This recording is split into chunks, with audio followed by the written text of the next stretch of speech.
Minutes sur RTCI. Bonsoir Adel Ghali, bienvenue au studio 1. Merci Shahrat, bonsoir. Alors, je vous ai présenté il y a quelques instants comme architecte, urbaniste et historien. Vous venez de publier un ouvrage aux éditions de l'Université de Bruxelles. C'est le motif de notre rencontre aujourd'hui. Le livre s'intitule « Quand la diplomatie fait la ville, le quartier consulaire du Tunis ottoman ». Et en même temps, en ce moment, vous êtes sur une mission que nous qualifierons de turinoise. Oui, absolument. Alors, je reste dans des ambiances maritimes et je m'intéresse toujours aux thalassocraties. Mais je suis passé de la Méditerranée à la mer Rouge. Voilà, donc un travail qui est en cours et un travail qui est achevé. Alors cet ouvrage, Quand la diplomatie fait la ville, le quartier consulaire du Tunis ottoman entre le XVIIe et le XIXe siècle, est une continuité dans votre recherche antérieure intitulée La route des consuls.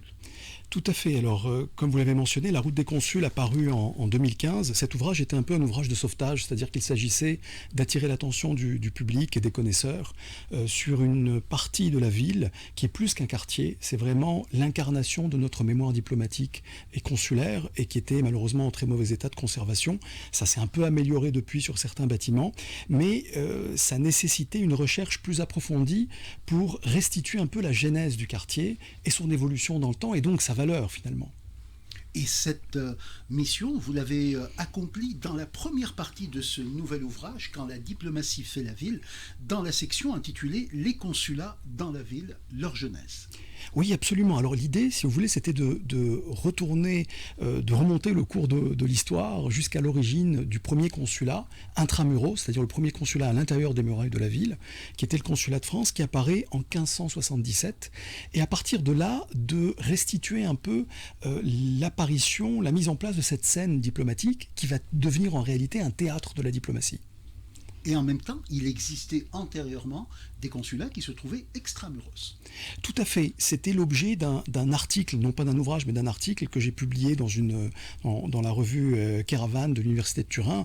Et dans cet article, je démontrais l'apparition puis le développement de ces représentations consulaires organisées autour des fondouks, donc des caravansérails en réalité, dès 1157. Et jusqu'à l'invasion de Tunis par Charles Quint, donc vénitiens, génois, catalans, marseillais, puisque Marseille était la bonne ville, avait son propre caravansérail, et toutes ces communautés étaient, comme vous l'avez mentionné, installées extramuros, donc en dehors des murailles de la ville.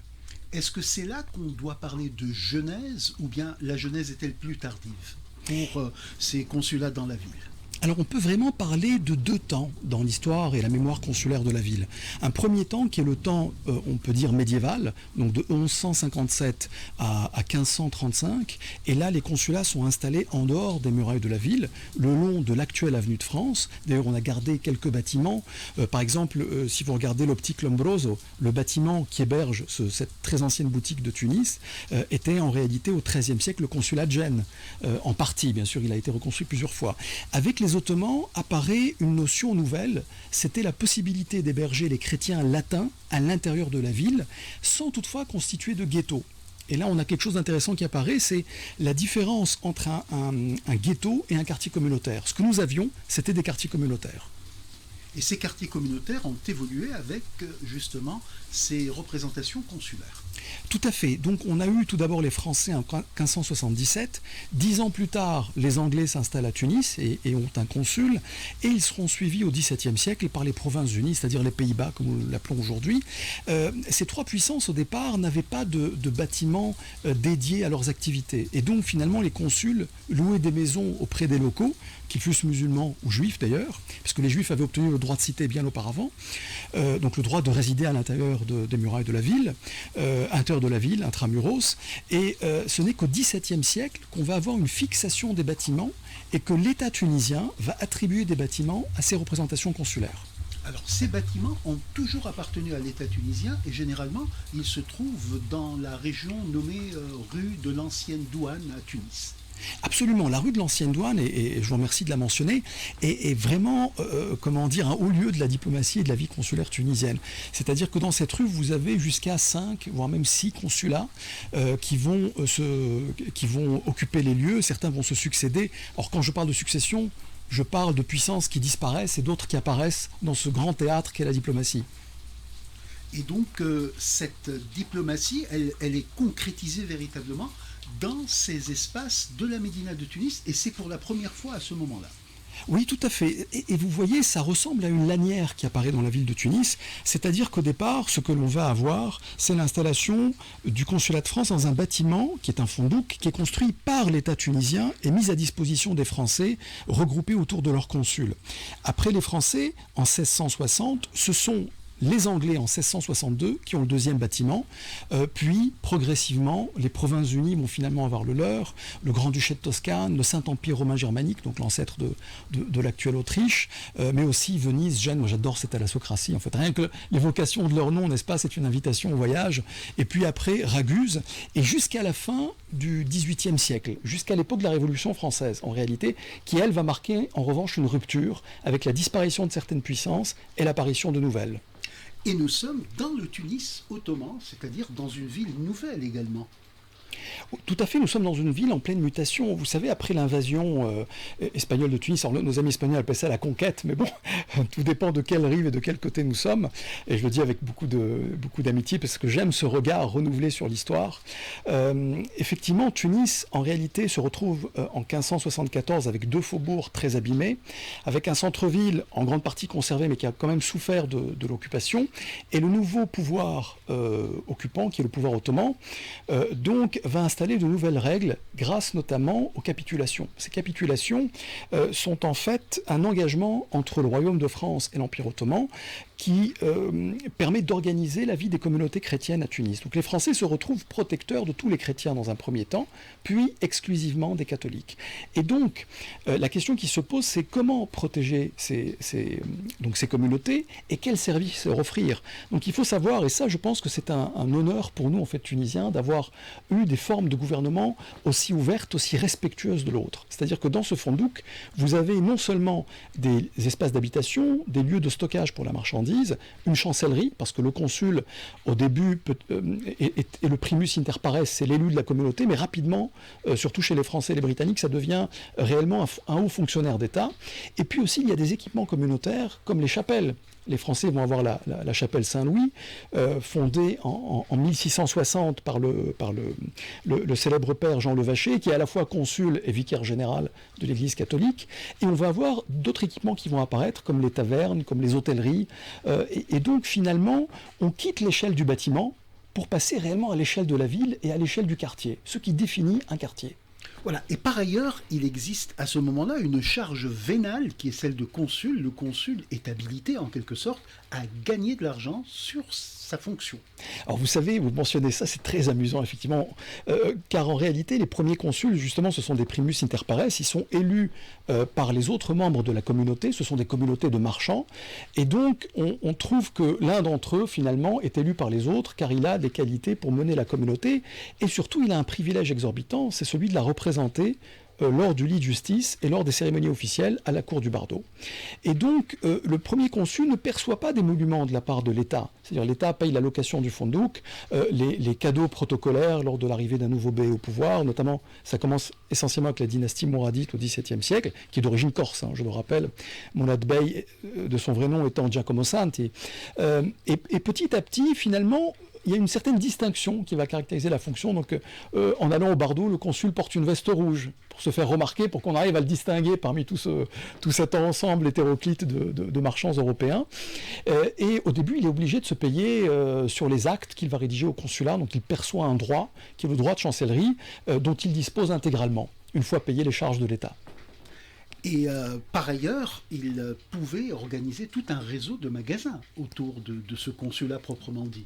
Tout à fait. Alors le premier consulat qu'on appelle le Fondouk des Français, qui est d'ailleurs un bâtiment historique, monument historique classé en 1922, mais qui soit en piteux état malheureusement, et vous-même vous lui avez consacré plusieurs articles et je vous en remercie, ce bâtiment va se révéler rapidement trop étroit pour la communauté. Donc il est inauguré en 1660 et 30 ans plus tard, les Français commencent, la communauté française, grâce au consul, va se mettre mettre à louer des boutiques dans un autre caravansérail adjacent qui finira par être intégré au premier. Il sera loué de même parce que ce ne sont pas des propriétés des États, mais ce sont des bâtiments loués. Et les Français, la communauté marchande va s'y installer. C'est ce qu'on appelle le fondouk des négociants ou le fondouk des marchands français, qui est situé le long de cette même voie de l'ancienne douane, donc à peine 50 mètres plus loin que le fondouk des Français. Alors, est-ce que les pavillons des nations étaient au-dessus, comme on le voit d'ailleurs sur la couverture de votre ouvrage, au-dessus de ces représentations consulaires? Pour la couverture, j'ai choisi un document trouvé dans les archives néerlandaises qui représente justement le pavillon des Provinces-Unies. Vous avez raison, en réalité, il apparaît complètement disproportionné. Et l'explication, on la trouve dans une petite ligne que l'on doit au consul danois qui était en poste à Tunis entre 1820 et 1830, le chevalier Christian de Falbe, qui dit qu'en réalité, ces pavillons étaient conçus, donc que ce soit le mât ou même le pavillon, donc la pièce de tissu en tant que telle, pour être vus dès la goulette. Et donc, en fait, ils ont fonctionné comme de véritables marqueurs spatiaux, et ils étaient assez importants parce que certains mâts étaient plus hauts que l'entièreté du bâtiment. Si on pense au consulat de Suède, le mât était plus haut que le bâtiment consulaire lui-même.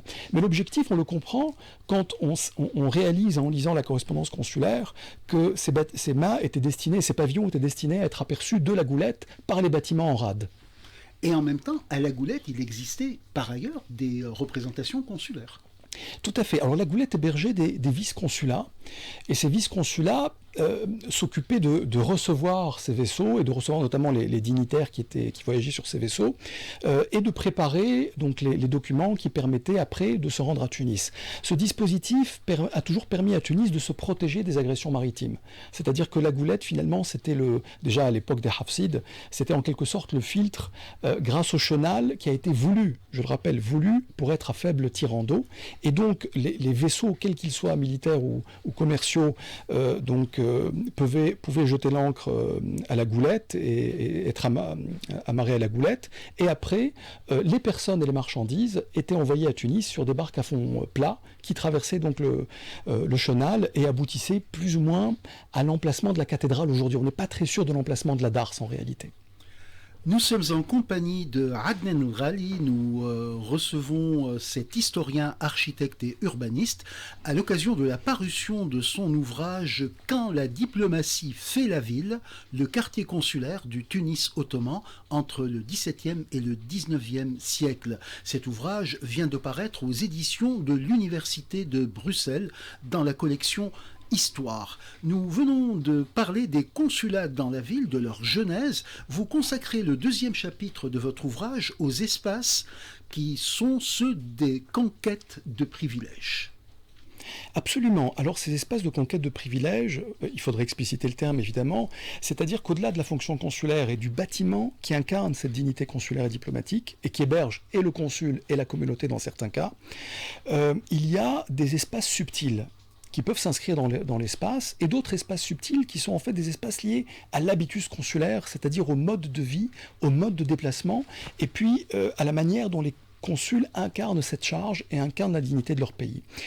Dans ces espaces de représentation consulaire, pour s'en tenir à la ville, l'on doit accorder une place très importante aux chapelles. Alors, à travers la recherche entre le XVIIe et le XVIIIe siècle, on a fini par trouver plus de 25 chapelles catholiques dans la ville de Tunis. Généralement, c'était des chapelles de bagne, mais pas seulement. Alors les bagnes, je le rappelle pour nos auditeurs, c'était des espèces de prisons. Alors la captivité est une captivité temporaire, c'est-à-dire que la Méditerranée pratiquait la course, et il est important de dire qu'on la pratiquait tant au nord qu'au sud. Donc il y avait des Tunisiens prisonniers à Livourne, et il y avait des Livournais, je prends cet exemple-là, prisonniers à Tunis, et qui devaient attendre dans ces bagnes le temps de leur rachat. Pendant qu'ils étaient prisonniers, était organisé un service de culte qui était sous protection française. Donc tous ces consulats et toutes ces chapelles de bagne dépendaient du consul de France. Seulement, cette préséance française et cette domination sur la question du culte a amené un phénomène d'imitation. Donc les Autrichiens, les Génois, les Espagnols ont voulu eux aussi disposer de leur chapelle. Autre élément important, c'est certains équipements qui apparaissent comme les hôpitaux. Le plus connu à Tunis, c'est l'hôpital des Espagnols, donc l'hôpital royal d'Espagne, qui était tenu par les Trinitaires. Et cet hôpital existe avant même le consulat d'Espagne. Il existe grâce à une charte royale espagnole qui est reconnue par le gouvernement de Tunis, donc à l'époque husseynite. On est au XVIIIe siècle, une nouvelle dynastie qui, pour s'installer, veut aussi s'ouvrir au monde et intègre déjà, et c'est très important dans la constitution d'État tunisien, intègre cette conscience qu'on n'existe qu'à travers le regard des autres, et donc démultiplie les relations internationales. Et donc ces bâtiments, par exemple les tavernes, des bagnes, les chapelles, les hôpitaux, sont constitutifs de ces espaces d'influence, en réalité, qui font partie du réseau consulaire et qui marquent le territoire. Et nous sommes également dans un espace-temps dans lequel les congrégations spécialisées dans le rachat de captifs sont devenues beaucoup plus actives dans le Tunis de cette époque. Elles sont très actives, vous avez raison de souligner, et puis surtout elles sont finalement bien reçues. C'est-à-dire qu'il faut d'ailleurs rappeler que la régence de Tunis était très attentive aussi au sort des musulmans en Europe. Dans la correspondance consulaire, on trouve énormément de mentions, de demandes, de requêtes du bey, des fois assez vigoureuses, en demandant que l'on échange les prisonniers chrétiens de Tunis contre des prisonniers musulmans. Des fois, ils n'étaient même pas tunisiens, on récupérait des Libyens, des Algériens, pour évoquer ce concept de nationalité qui, à l'époque, reste quand même assez abstrait, on va dire, vu que l'État-nation est en gestation et n'apparaît qu'au XIXe siècle. En tout cas, ce qui est intéressant, c'est que les consuls vivent leur charge comme étant réellement une dignité, et vous voyez, ça transparaît même dans leur habillement. Par exemple, le consul français du XVIIe se contente d'une veste rouge quand il va au bardeau. Le consul français du XVIIIe, de même que le consul autrichien, que le consul de Venise, a véritablement un uniforme avec des décorations et vit dans la ville à travers une certaine dignité. Il se fait précéder par un drogman, c'est-à-dire un traducteur du consulat. Il se bat pour avoir le droit d'utiliser un carrosse. Il exige de pouvoir passer ses vacances d'été à la Marsa et de disposer d'une maison de villégiature, d'une maison de plaisance comme l'aristocratie tunisienne. Donc il y a ce phénomène d'imitation qui va étendre cet espace d'influence et cet espace de manifestation de la présence diplomatique des puissances accréditées à Tunis. Et justement, cela vous permet d'aller vers la direction de la Marsa, par exemple, pour nous faire découvrir les représentations qui s'y sont trouvées. Effectivement, alors il y a ce chapitre qui porte sur ces maisons de plaisance et ces palais de villégiature, notamment à la Marsa, en grande partie à la Marsa d'ailleurs, qui est très important. D'abord, et si vous voulez, c'est un peu l'enjeu de l'ouvrage, comme celui qui l'a précédé il y a 10 ans maintenant, c'est-à-dire que tout ce patrimoine n'est pas un patrimoine qui a disparu, c'est un patrimoine qui attend d'être revivifié. Et donc, quand aujourd'hui on se rend à la Marsa, en réalité, on doit se rendre compte que l'on était aussi dans un théâtre de la diplomatie. On connaît aujourd'hui la résidence de France, la résidence de Grande-Bretagne, qui sont assez bien tenues dans l'ensemble, et d'ailleurs qui font l'objet de restauration, d'une très grande connaissance par les architectes de ces nations de l'état des bâtiments. Et il faut imaginer qu'on avait à la Marsa, entre la Marsa, Gamart, un peu Carthage, 12 représentations consulaires, 12 villégiatures sur lesquelles flottait le pavillon d'une puissance alliée à la Tunisie, ou en tout cas une puissance qui avait le droit d'avoir un consul. Je vous donne un exemple, il y a le célèbre sabbat de la Marsa. Il faut imaginer qu'au début du 19e siècle, c'est le drapeau danois qui flottait sur ce bâtiment. Et donc, vous terminez l'ouvrage avec les espaces de représentation consulaire, c'est le 3e chapitre. Tout à fait. Alors c'est un chapitre qui s'intéresse plus à la présence subtile. Et c'est là notamment que je développe une réflexion sur la portée de l'uniforme, sur l'importance de l'uniforme, sur l'importance aussi de la vie sociale des consuls qui font société. Pourquoi c'est important? Parce que, si vous voulez, la problématique et la question que je me pose dès le départ dans cet ouvrage, et qu'on s'est posé avec mon directeur de recherche, mon promoteur, comme on dit en Belgique, Christophe Loire, c'était: est-ce qu'on peut lire la diplomatie dans l'architecture? Deuxième question, est-ce qu'on peut lire la diplomatie dans l'urbanisme? C'est-à-dire, est-ce que la ville, dans son développement, et dans le développement d'un quartier particulier, peut nous donner des indices probants sur l'évolution des relations extérieures et l'évolution de la diplomatie? Et la réponse est oui. C'est-à-dire qu'on peut faire parler les pierres, et on peut, à travers ce quartier de la ville, qui est le quartier consulaire, comprendre l'état de la diplomatie. Et notamment, il y avait une dimension qui posait problème, c'est-à-dire la dimension justement de cet exercice symbolique du pouvoir, donc ça passe par l'uniforme, ça passe aussi par la pratique de l'uniforme. Je vous donne un exemple très simple. Vous êtes consul anglais ou consul de Venise ou consul de la République de Gênes, vous êtes reçu au bardeau, vous devez vous soumettre au baise-main. Dans le monde musulman de l'époque, et selon la théologie, qu'elle soit malékite ou hanafite de l'époque, le baise-main est un signe de révérence envers le roi, donc le bey de Tunis, qui est possesseur du royaume mais qui n'est pas roi, donc c'est une espèce de prince électeur, et qui est en quelque sorte votre protecteur et donc votre père. Et donc juifs, musulmans et chrétiens doivent s'y soumettre. Sauf que pour les consuls européens, ce n'est pas évident. Beaucoup acceptent, parce que ce serait une offense terrible que de s'y soustraire, mais généralement les Français et les Anglais refusent. Et on a donc, ça s'accompagne d'une autre pratique. Par exemple, vous devez rentrer dans la salle d'audience du bey avec l'épée au côté, sauf que ce n'est pas permis. Vous devez vous déchausser. Pour les Européens, c'est inconcevable. Et là, on a une trouvaille extraordinaire des consuls français, c'est qu'ils se créent 2 paires de chaussures. Des espèces de chaussons en cuir qui sont des souliers, donc la partie supérieure ressemble à une paire de souliers, de chaussures, et en revanche, la partie inférieure est tout simplement une semelle en cuir brute, donc elle est admise, et ça ressemble à ce qu'on appelle en arabe le khof. Et donc on voit comment les consuls vont inventer de nouvelles manières de contourner la règle, quand ils ne peuvent pas tout simplement la refuser parce que ce serait un signe de rupture brutale. Donc c'est en fait des espaces symboliques de conquête. Le port du chapeau, il faut en Europe, quand on rentre dans ce type de lieu, il faut en signe de respect incliner son chapeau, le retirer, son couvre-chef. À Tunis, c'est tout à fait l'inverse. On ne peut pas rentrer sans couvre-chef, c'est vu comme étant une marque de mépris. Donc c'est un peu sur ça que j'ai essayé de travailler, ces aspects-là que j'ai essayé de développer dans cette partie du livre. Nous sommes en compagnie de Adnan El-Ghali, architecte, urbaniste et historien. Il nous parle de son ouvrage « Quand la diplomatie fait la ville », le quartier consulaire du Tunis ottoman entre le XVIIe et le XIXe siècle. Ce livre vient de paraître aux éditions de l'Université de Bruxelles dans la collection Histoire. Le livre est un livre d'histoire et il trouve toute sa dimension de plaidoyer dans la conclusion. Et cette conclusion, vous l'avez souligné tout à l'heure, est une conclusion qui interpelle la situation de tous ces monuments que vous citez. Absolument. Pourquoi ? Parce qu'en fait, on a l'impression, ou certains ont l'impression que quand on travaille sur l'histoire et sur le patrimoine, on travaille sur le passé et on travaille sur une question accessoire qui coûte à l'État. Ça va gréver le budget de l'État. C'est totalement faux. Ce patrimoine est un trésor national. Au niveau symbolique, c'est une partie de notre mémoire. Et ça permet de reconsidérer une histoire qui a été, il faut le dire, malmenée. On considère que, moi je me rappelle toujours la formule de Sidi Ahmed Jellouli, avant 57, c'est-à-dire avant 57, il y avait des rudiments de science, mais il n'y avait pas réellement de science, c'est totalement faux. Pareil, avant 1957, il y avait une diplomatie tunisienne, elle était ce qu'elle était à l'époque, c'est-à-dire la Tunisie n'avait pas la possibilité d'avoir cette légation active, mais on recevait énormément de légations et de consulats à Tunis. Et aujourd'hui, c'est un patrimoine diplomatique qui est inscrit dans l'espace. Donc, la Médina est patrimoine mondial de l'UNESCO, elle est inscrite depuis 1979. Ce quartier en fait partie, mais n'étant pas connu, il n'est pas reconnu. Et donc, c'est pour ça que la conclusion de cet ouvrage, c'est un plaidoyer pour qu'on valorise d'abord notre histoire diplomatique, pour qu'on apprenne à la connaître, et puis surtout pour qu'on s'intéresse au quartier et on valorise son histoire. Ce n'est pas seulement de l'histoire diplomatique, c'est aussi de l'histoire sociale et culturelle.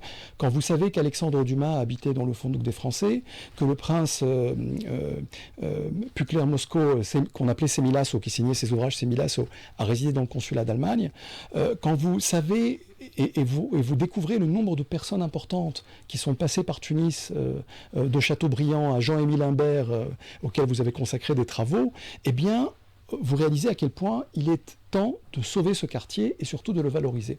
Et cette valorisation, ce n'est pas un coût, ce ne sont que des bénéfices finalement. Parce qu'il faut le valoriser en permettant aussi à toutes ces personnes qui sont porteuses de projets d'en faire un quartier vivant, d'en faire un patrimoine vivant, mais respectueux de la population locale. Alors vous avez travaillé pendant quelques années à l'association de sauvegarde de la Médina de Tunis. Vous êtes impliqué d'ailleurs dans une commission internationale de sauvegarde du patrimoine. Comment est-ce que l'on peut agir pour sauver ce quartier ? Alors tout à fait, je suis membre aussi je vous mentionnais de l'ICOMOS, donc du Conseil international des monuments et des sites, et tout le travail que l'on fait, c'est justement un travail qui est sur la valorisation des investissements. On a des bâtiments majeurs qui ont été sauvés par l'action de l'État, c'est formidable. Par exemple, l'ancien presbytère Sainte-Croix et l'église Sainte-Croix, qui ont hébergé le consulat d'Espagne, l'hôpital royal d'Espagne, c'est grâce à un financement italien, avec l'assistance technique au départ de l'UNESCO. On a le consulat du Danemark, qui est un projet 100% tunisien, tant en termes de conception qu'en termes de financement. C'est grâce à la mairie de Tunis et le maire de Tunis de l'époque, Saïf al-Hassam, qui est tombé amoureux du bâtiment et de son histoire et qui a tout fait pour le sauver. Il faut aussi laisser de l'espace à l'initiative privée, une initiative privée intelligente qui pourrait prendre en charge ces bâtiments pour leur donner une seconde vie et pour les valoriser. Et là, le rôle que l'on a, le rôle, je pense, tant des associations que des partenaires publics, c'est en fait de tracer la voie, c'est-à-dire d'encadrer ces investisseurs pour que les droits des bâtiments soient préservés, les droits des populations locales. Il ne s'agit pas d'une muséification de Tunis, c'est totalement à éviter au contraire, mais aussi de créer cet espace d'investissement pour que ces bâtiments engendrent des revenus et qu'ils soient viables, économiquement viables. Mais il se pose également la question très complexe de l'emprise foncière, qui risque de retarder toute forme d'intervention. Absolument. Et là, on fait face à des cas très différents. Certains bâtiments appartiennent à l'État, donc là, ça se règle, que ce soit les différents types de possession publique, de propriété publique des bâtiments. Certains appartiennent à des privés, et là, il y a un travail de plaidoyer pour leur faire comprendre pourquoi il est nécessaire de les conserver et de les restaurer, et non pas de les remplacer par des projets qui, d'ailleurs, en théorie, ne sont pas permis dans ces emprises-là. Et donc, si vous voulez, on se situe à la fois dans le champ du plaidoyer, dans le champ de la prise de conscience, dans le champ aussi de l'information, mais aussi dans le champ de la législation et de la réglementation. On a à traiter avec une législation qui est totalement dépassée, ne serait-ce que dans le regard que cette législation portait sur la ville. Dans les années 60-70, la Tunisie apparaissait comme une grande friche à urbaniser. Ce n'est pas le cas. On ne joue pas avec une ville qui a été fondée il y a 14 siècles. Au contraire, on la sert comme un serviteur humble et qui essaie d'être intelligent. Et en regard de ce quartier consulaire, il y a aussi le Tunis ottoman qui, lui, ne se trouve pas à proximité immédiate, mais un peu plus haut dans la ville, qui lui aussi mérite une sauvegarde aujourd'hui. Oui, absolument. Alors Tunis mérite une sauvegarde réellement pour toutes les époques qui la traversent. D'ailleurs, il y a le Tunis ottoman, il y a aussi le Tunis européen. Et d'ailleurs, c'est l'occasion que vous m'offrez pour plaider pour les quartiers européens de Tunis. Moi, je ne l'appelle pas le Tunis colonial. On n'a jamais vu un colon prendre l'avion ou prendre le bateau avec un bâtiment dans sa valise. Cette partie de la ville nous appartient en totalité. Elle appartient à tous les Tunisiens, c'est-à-dire, je reprends une vieille définition de Bourguiba, que je critique beaucoup par ailleurs, mais bien sûr c'est un personnage extraordinaire par sa dimension, c'est que est Tunisien finalement celui qui aime le pays et est prêt à le servir de la manière la plus modeste et la plus désintéressée qui soit. Et donc cette partie européenne de la ville, c'est un pan de notre histoire que l'on doit préserver. Et aujourd'hui, il n'est pas normal qu'elle soit livrée en pâture à des promoteurs qui ne bénéficient pas de l'encadrement nécessaire à la réalisation d'interventions de qualité. Il faudrait aussi intégrer dans cette sauvegarde de la ville l'ensemble de notre patrimoine dans toute sa diversité. Mais outre les experts, on peut aisément imaginer que l'association de sauvegarde de la Médina de Tunis transpose ses activités dans cette partie de la ville. Absolument, vous avez raison de le souligner. Alors l'ASM, l'association de sauvegarde de la Médina, avait réalisé ce projet qui a été primé par la GACAN en 2010, l'hypercentre de Tunis, donc la requalification de la vue Bourguiba, le marché central, le tribunal administratif qui est un bâtiment d'un architecte belge exceptionnel, Auguste Peters, le siège de la Société Générale, tous ces bâtiments étaient inclus dans ces travaux, donc l'expertise existe. Et surtout, le regard sur cette partie de la ville existe. On est conscient de sa valeur. Il faut plaider pour qu'il soit intégré dans un vaste schéma de protection qui l'englobe avec la Médina en permettant de préserver l'identité de chaque partie de la ville et de permettre aussi son développement et de permettre des investissements intéressants et une récupération intelligente de cette partie de la ville. Merci beaucoup Aden El Ghali. Je rappelle à nos auditeurs que nous avons reçu pour vous Aden El Ghali, architecte, urbaniste, historien. Il nous a parlé de son ouvrage qui vient de paraître aux éditions de l'Université de Bruxelles, un ouvrage paru dans la collection Histoire, un volume de 392 pages intitulé « Quand la diplomatie fait la ville, le quartier consulaire du Tunis ottoman » entre le XVIIe et le XIXe siècle. Dernière question, est-ce que le livre sera bientôt disponible à Tunis?